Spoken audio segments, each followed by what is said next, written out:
Alright, so here are the upper drive frames for my V0 build in progress.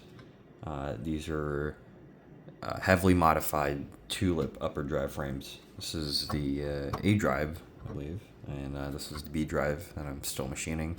So the A drive is mostly done. It needs some fillets on these ends. I'm just gonna get a round over and do these, but most of the main features on this one are done.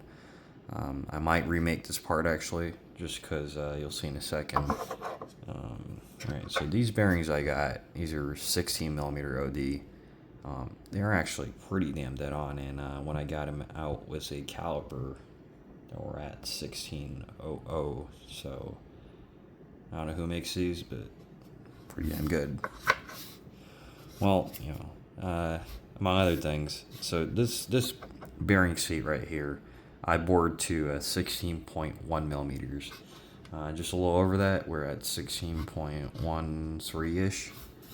So what ends up happening is that this is a pretty, I wouldn't say it loose, but it's definitely more of a clearance fit than anything. This one, so after making this, I figured I'd go a little tighter on this one. So this one I went to basically dead on 16, and you can see this is a bit of a tighter fit. Just gotta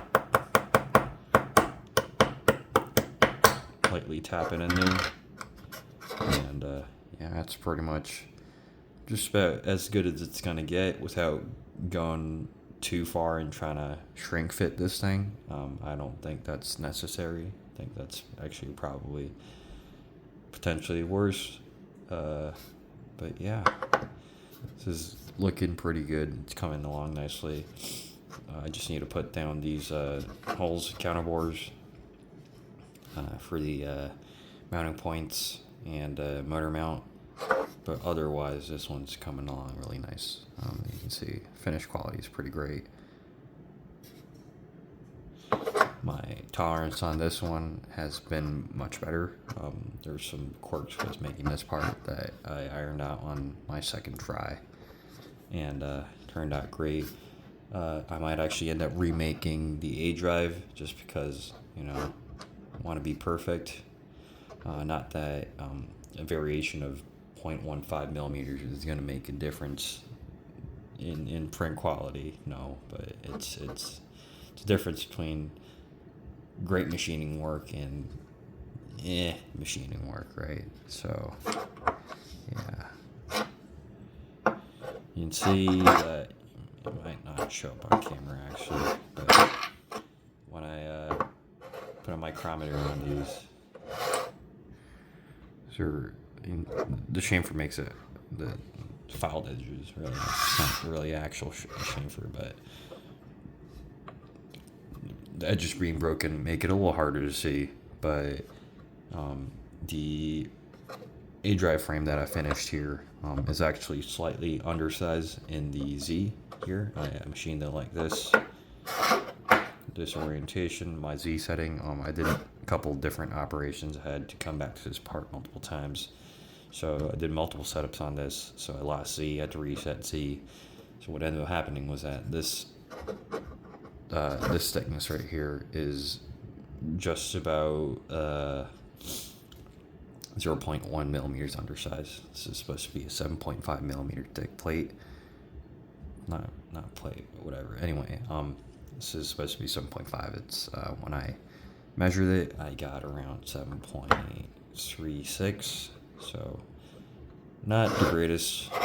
This one's pretty dead on. I think it was around 7.49. Everything else is just about as good as I would ever want it to be. Pretty good for manual mill.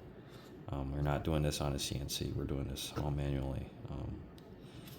So I am pretty happy with them. Yeah, looking pretty good.